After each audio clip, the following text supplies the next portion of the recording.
ആ ബദരീങ്ങളെ ബദറിൽ പങ്കെടുത്ത മുഴുവൻ സഹാബിമാരെയും നമ്മൾ സ്നേഹിക്കുന്നു, നമ്മുടെ മനസ്സിൽ കൊണ്ട് നടക്കുന്നു. അവര് നമ്മുടെ നേതാക്കളാണ്, അവര് നമ്മുടെ നായകന്മാരാണ്. അള്ളാന്റെ മാർഗത്തിലേക്ക് പോരാടാൻ മുന്നോട്ട് വന്നിട്ടുള്ള സർവ്വ നേതാക്കളും നമ്മുടെ നേതാക്കൾ തന്നെയാണ്. അവരോടുള്ള സ്നേഹം നമ്മുടെ ഈമാനിന്റെ ഭാഗമാണ്. അള്ള സ്നേഹിച്ചവരെ സ്നേഹിക്കൽ നിർബന്ധമാണ്, അള്ള ബഹുമാനിച്ചവരെ ബഹുമാനിക്കൽ നിർബന്ധമാണ്. അള്ളാഹുവിന്റെ റസൂലും അതുപോലെ തന്നെ റസൂൽ സല്ലല്ലാഹു അലൈഹി വസല്ലമിന്റെ സ്വഹാബത്തിനെയും അള്ള തൃപ്തിപ്പെട്ടവരാണ്. വസാബിഖൂനൽ അവ്വലൂന മിനൽ മുഹാജിരീന വൽ അൻസാർ വല്ലദീന തബഊഹും ബിഇഹ്സാൻ റളിയല്ലാഹു അൻഹും വറദൂ അൻഹു.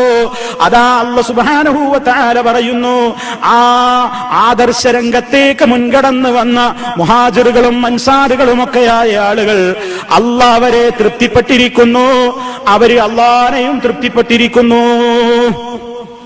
ആ നിലക്ക് വലിയ സ്ഥാനം കിട്ടിയവരാ ബദരീങ്ങൾ. ഇഅ്മലൂ മാ ശിഅ്തും. അല്ലാഹുവിന്റെ റസൂൽ സല്ലല്ലാഹു അലൈഹി വസല്ലം ബദറിൽ പങ്കെടുത്ത സഹാബത്തിനെ നോക്കിക്കൊണ്ട് പറഞ്ഞു, അല്ലാഹ് നിങ്ങൾക്ക് എല്ലാം പുറത്തു തന്നിരിക്കുന്നു, നിങ്ങൾ ഭയപ്പെടേണ്ടതില്ല.